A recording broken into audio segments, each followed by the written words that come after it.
Morning Facebook and YouTube. Today on how Hugh shoots, and remember this is all shooting for old guys and who need every advantage. I'm going to show you an old tech solution to helping stabilize your rifle, and this is a walking shooting stick I made a number of years ago. I'll bring it a little closer to the camera to show you what it is, but basically it helps stabilize your rifle, the front of your rifle. So let's take a look at it and see how it works. Okay, so as you can see, it's just a piece of, I think they used to call this black bamboo. I wrapped it for strength with some nylon thread,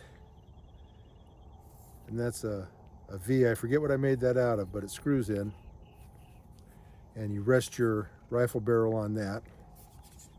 It's a walking stick, so the bottom has a nice piece of hardwood on the bottom. The idea, so let's test it.